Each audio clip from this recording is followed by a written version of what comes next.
Hello everyone. So we've seen this today from the Irish Independent. We were just talking earlier on about the Garda station in Cavan Town. And lo and behold, here we go.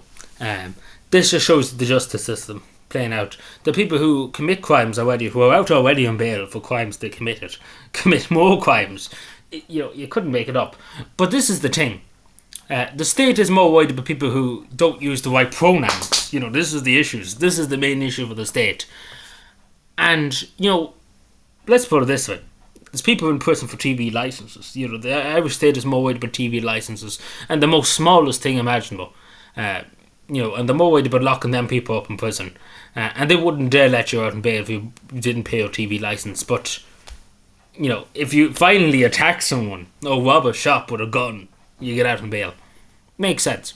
And we see the sense of that when people, because again, some of these people who are out on bail in Cavan and Monaghan really should never have got bail in the first place. Really should be locked behind bars for a good few years. In some cases, some of them have weapons, illegally obtained weapons and stuff like that. So God knows what they intended to do. Some people with that. Some people had loads of drugs and done more drugs and sold drugs and God only knows what else. Many other things. We could go on forever. The majority of it was shoplifting and drug possession and stuff like that. But there was some serious instances like that where people could have been killed for letting this person out on bail again. And it does need all to be looked at. Now, obviously, the whole prison systems are full. Makes sense. But yes, the prisons are full. They don't have enough capacity in the prisons to hold as many criminals. So it doesn't make any sense, why we be putting them out on bail. Particularly for serious offence. I wouldn't mind a minor offence and stuff like that. But drug possession too, whatever but shoplifting, that's petty theft too. But still, at the end of the day, it hurts the retailer, it hurts the people working in the shop. But the only way to do it in terms of shoplifting, just talking, because the majority was shoplifting, things like that. But again, if they kept doing it every day of the week, stealing, I know it's an addiction kind of shoplifting. But the way you do it is try and get them on the straight and narrow by getting them into courses. Because again, what the Irish state does in terms of shoplifting, I keep saying it, but what the Irish state does, they put you to prison for a few weeks, right? Or they give you bail.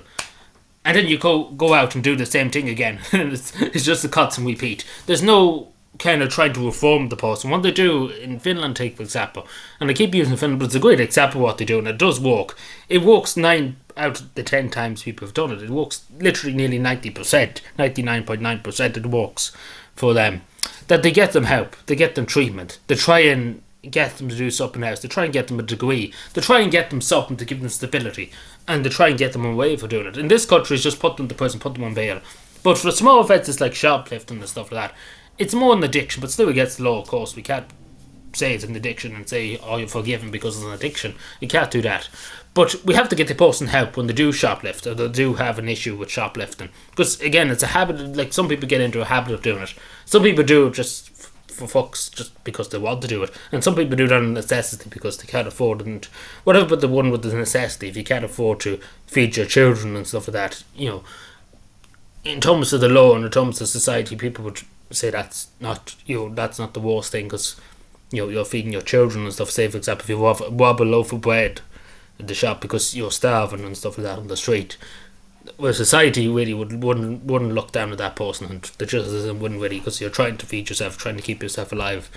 But still, at the end of the day, the state should be looking after them instead of them having to go and steal the stuff. But you get my point in that.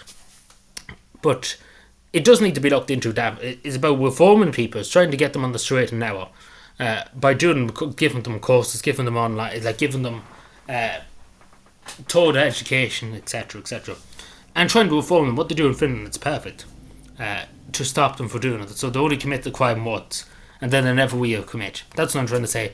The majority of people who commit crimes in Finland only do it once in their life, and then they're on the straight and narrow for the rest of their life, because they were reformed. They reformed them.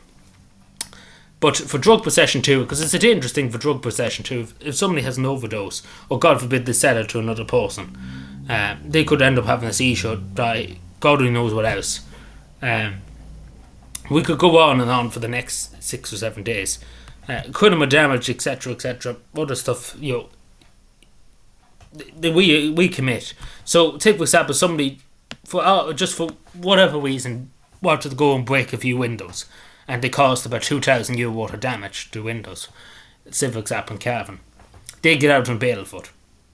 And then they go and do the same thing again, cause another €2,000 damage. So, and then they get out on bail again. You get them saying the cycle keeps going, and then there'll be a bail of €30,000 by the end of the month. And this is the thing. But again, there's some other serious offences like weapon possessions and stuff like that. It is serious, but it needs to be asked: how are these people? How did they determine this person's not a risk and won't we offend? Because the way they're doing it at the moment, they seem to just want to do it for the sake. Whoever they say, oh, we give it to this person. Like, they should really look into this instead of just giving bright and blank bail things. Just saying, we let you out from bail, you can do whatever you want. Then 5 minutes later, they break the law again, and lo and behold, they're back in again.